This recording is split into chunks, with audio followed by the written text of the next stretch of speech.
everybody, and welcome to the Grand Prix review for the 2022 Azerbaijan Grand Prix. And to begin with, we never finished the podium. We had to go off air to commentate on the last hour of the radio. Let's hear from Sergio Perez quickly. You never heard this yesterday. Recharge on. Good job, guys. Well done, Checo, and a nice point for fastest lap as well. Well done, mate. He'll wonder where his speed. Yes, you never heard that radio yesterday as well. We had to go off air to cover the Le Mans 24-hour race as well. So this will be sort of a review of the Grand Prix weekend for Formula 1 and for Formula 2, whilst also, I now know what happened, by the way, whilst also hearing from the top three. Here's George Russell. Another podium for Mr. Consistency. Nicely done, team. Well done. I think the podium was a bit out of a stretch today, but you've got to be there at the end. Let's keep pushing. So yes, George Russell, Mr. Consistency. Now, what we've tried to do is, I'm wearing the same clothes as yesterday and the whole 24-hour race as well.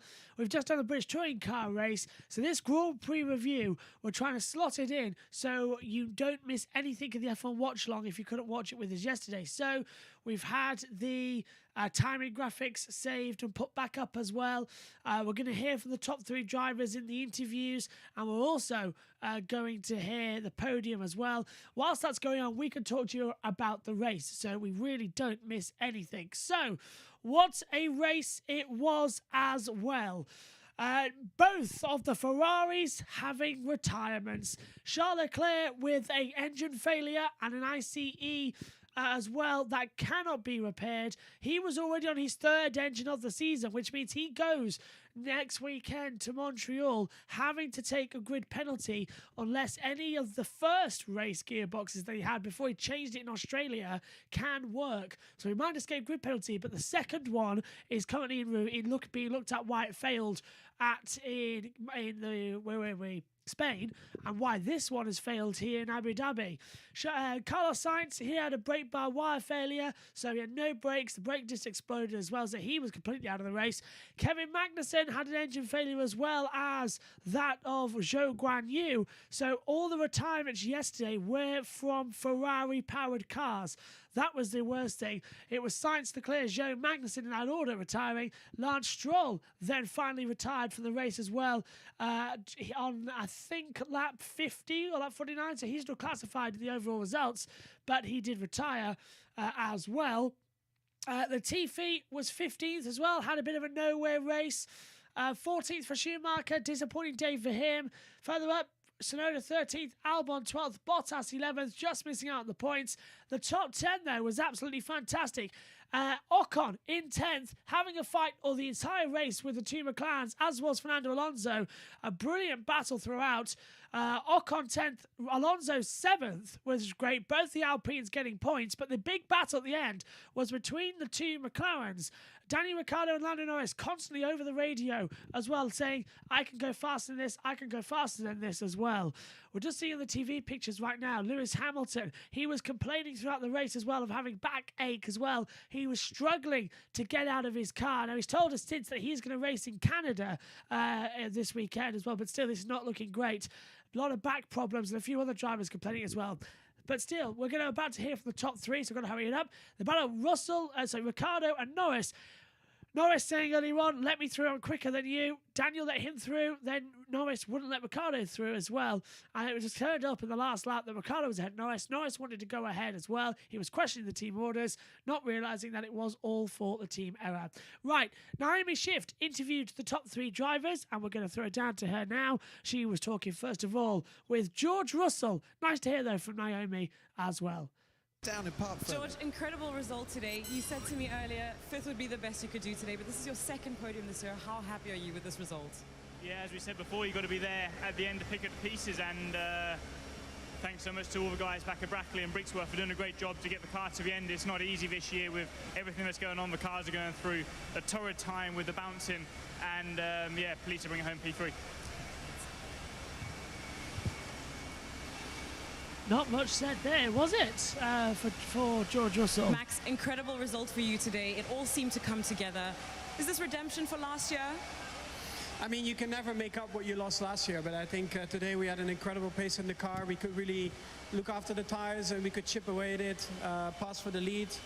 But then, of course, also maybe a tiny bit lucky, of course, with the retirement, but I think nevertheless our car was really quick today, so I could have closed that gap. And then, of course, you have a race on your hands. But overall, yeah, really happy with how the balance of the car was today. Well, it all definitely came together today. You had the ultimate pace. What was it that clicked for you today? I don't know, just tire behavior together with just general grip, of course, of the car. And, you know, that's what you need around here, that you can look after your tires. So at the end, you know, to have a 1-2 as a team as well, really good day for us. It seems Red Bull has the better race day car, so how confident are you heading to Canada? I don't know, I think every weekend is a bit different, and you really have to be precise, and you really have to be on it with little things, you know, for the race management as well. So it can swing around every single race weekend. Congrats. Checo, fantastic scoring of points today. You had the pace all weekend long, but today it didn't seem to be with you. What did that come down to? Yeah, unfortunately we missed that virtual safety car stop. There was some miscommunication, and once we wanted, it was a bit too late. And yeah, we were a bit unlucky there, because I would have made up a race when we were leading. And then at the restart, I just hit too much deck, I think, on that medium tire. The deck was extremely high for me, and it's something that we have to understand what happened there, because certainly Max was a lot stronger today on that medium stint. So yeah, a lot of things that we have to review from today, but it's still a very good team result. We heard that there were instructions not to fight today, but do you think you were in a position to fight for the win today? I think it was the right call made by the team, because at that time Max was a bit further ahead, and it was just a good team result. And you know, in this place anything can happen, so at the end of the day we managed to do a 1-2, so that's a great team result. Congrats. Absolutely a great team result as well, as I wore on the wrong camera, but honestly, habit there, pressing the wrong buttons as we come through. Yeah, Lewis Hamilton was struggling to get out of his car as well. A lot of rear back problems as well. He was complaining about it throughout the race. Right, let's hear from Lewis Hamilton actually. Lewis, we all know that this is a bit of a box to drive at the moment, and sorry for the back also. We will sort ourselves out. Well driven. Well done, guys. Great job with the strategy. Thank you for continuing to push. Let's definitely make some changes, okay? Thanks. Yeah, can't come soon enough. Let's keep pushing. Even through the pain, Lewis Hamilton is still determined in order to try and make sure that he is a team player and can be comfortable, most importantly, in that car as they come through. We're going to hear from the drivers as well in the cool-down room as they're there now, which is always interesting. Let's listen.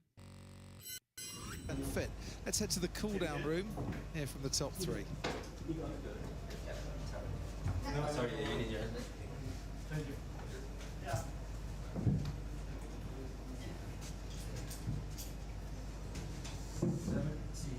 Okay.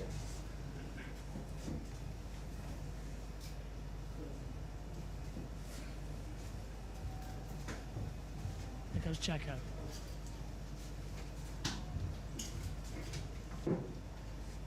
George with a towel, just wiping his face. Checo putting his watch on. Max is out the room getting weighed. It's so bumpy down straight, man. How's your foot? Yeah, I feel it. Feel everything. Did you ever leave at 10-1? Yeah. Yeah. But I had massive legs. Yeah, it was tricky, man. Dear one in the Big Brother house. That's pretty much what it's seeming like out there as well. Max seems to have disappeared. Right, before the podium, let's see if we can get through it, then we can get to F2 quickly. So, Alonso 7th as well. He was in a battle with the two McLarens as well, but eventually managed to stay up there and get the advantage. Vettel was an impressive P6. He had a spin down at turn 4 when he was trying to pass Ocon. Looped it back round, though, very impressively, and got back up there as well. Gasly, an impressive 5th. He could have got the podium today, but had to back off. Hamilton 4th, with Russell in 3rd place, taking the podium. Hamilton, we've talked about with the back problems. He's got a good result, though, for the first time. Mr. Consistent, George Russell, 3rd place today. Right place, right time. Was absolutely fantastic. Sergio Perez was told throughout the race, do not fight, do not fight. But still, he was absolutely up there as well. He said it, you just heard from him. A good team result there. But Max Verstappen taking victory as well. He was battling with Charles Leclerc throughout the race. Red Bull made an interesting pit stop battle. And he got out there on top. Looked into it with the Ferraris, maybe. But as we hear the national anthems in the background for the Netherlands as well.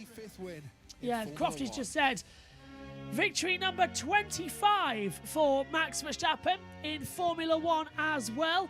Puts him on a very nice result. While this is going on, let's take a look at the Drivers' Championship, may as well, because we've got to talk over the national anthems anyway. Max Verstappen now leads on 150 World Championship points. Sergio Perez on 129. Charles Leclerc on 116 with no points here in his second DNF of the season. George Russell on 99. Carlos Sainz 83. Lewis Hamilton 62. 12 points today. Lando Norris on 50, Valtteri Bottas on 40, Esteban Ocon on 31 points, Pierre Gasly the top 10 on 16, the same as Fernando Alonso in 11th.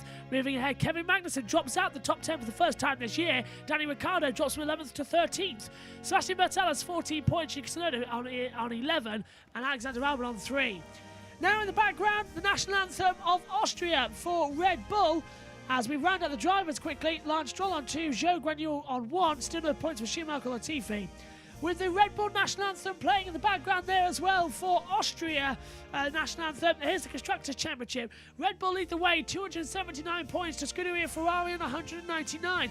Big gap there. Over 80 points now. Red Bull have the advantage. Ferrari really need to get their act together.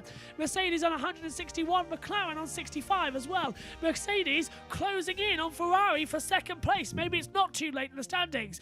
McLaren, as I said, just now holding off Alpine. Alpine 6 points clear of Alfa Romeo, who have finally got in a good swing of races here, but no points today with Bottas in P11 and Zhou Guanyu having an engine failure. AlphaTauri getting good points today, 10 points as well for 5th for Pierre Gasly. He goes to 7th. In AlphaTauri in the standings. Haas 15 points still, no points scored since Italy. 3 point scores in the first 4 races, none in the last 4 in America, Spain, Monaco and Azerbaijan. Aston Martin now 15 points, a double points finish here today with 8. Williams still only have 3 World Championship points for the races in Australia and in Spain as well. I think we've done this quite well. Max Verstappen, we're just watching him lifting up his trophy now, first place as well. His 25th career victory in Formula 1, not bad at all. Further on as well, Sergio Perez will be second, but Red Bull get another Constructors' Trophy as well, another victory for them on the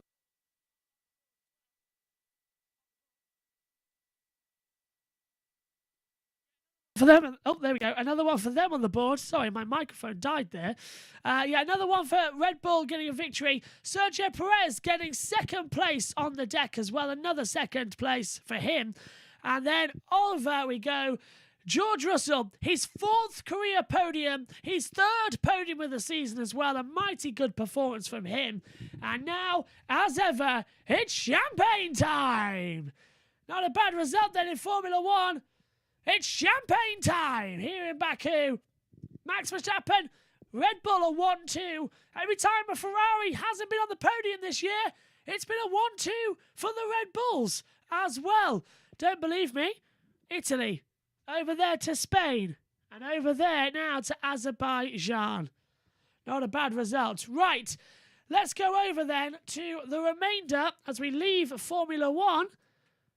So as we leave Formula 1, let's talk about the Formula 2 weekend then from Baku. And these races took part earlier than normal due to Formula 1 being moved up due to the Le Mans 24-hour race. They didn't want to clash into it. So let's start with the sprint race. And it was just a classic Baku nightmare out there as well. Frederick Vesti took pole position as well. That was a fantastic race. Sorry, took pole position, took the race win as well after 21 laps. 10 points for him in the sprint. Johan Jaruvela was in second place as well. Liam Lawson third. Marcus Armstrong in fourth place. Dragovic goes fifth. Sargent sixth. Porcher seventh. And as well with Awasa in eighth position, rounding out the points for the sprint race. Further down, Hughes, Nizani, Dewan, Vips, Cordial, Novalak, Boschong, Williams, Sato, Bologbasi, Caldwell and Vishaw rounded out those positions out there as well. Fittipaldi and Hauger retired from the race as well, but we had safety car breeding safety car. Hauger going in the wall as well. And then we had a collision for Fittipaldi. All of those brought out in safety cars, promoted another restart on the last couple of laps. And on that last lap was a massive accident in the sprint race as well. Everyone luckily is okay after it. It did delay practice 3 though, as Callum Williams was sideswiped into as well, but it was a great race and everyone got recovered.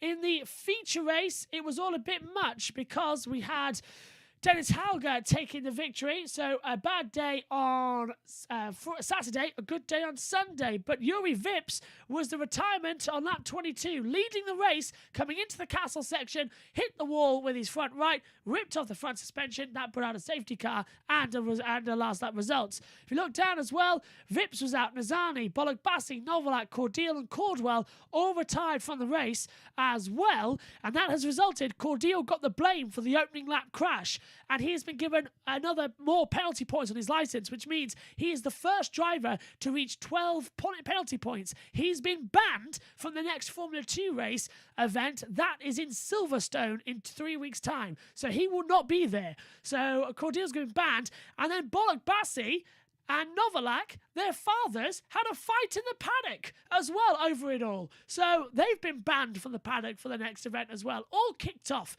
in Formula 2 yesterday. But the feature race over 26 laps, that went the way of Dennis Hauger as well. It was supposed to be less, but we went to a timed race because we wouldn't get the hour in. So it's Hauger with the victorious, Sargent was second, and Felipe Dragovic in third, Jaruvela fourth, Vashaw fifth, Fittipaldi in sixth, Vesti seventh, Sato eighth, Boschong ninth, Hughes rounding out the top 10. Porcher was 11th, then 12th for Armstrong. Jack Doon with a post-race penalty dropped him down to 13th place as well, followed by Awasa 14th, Lawson 15th, and Williams in 16th position. It was car 3, Jack Doohan receiving a 5-second time penalty for causing a collision. So that's what happened in Baku for Formula 2. And on that note as well, as that little thing also was going to the grid network at the same time, on that note, we're done here as well for the Grand Prix review. We'll be back next weekend where Formula 1 action returns for the first time since 2019 in that very dramatic race between Vettel and Hamilton. We return to Montreal, the Ile Notre Dame. The circuit Gilles Villeneuve in Canada is next up. We leave Baku though. Drama for Ferrari. Joyous news for Red Bull. They lead the title by over 80 points in the Constructors. Join us in 7 days when Canada makes a fight back return. Bye for now.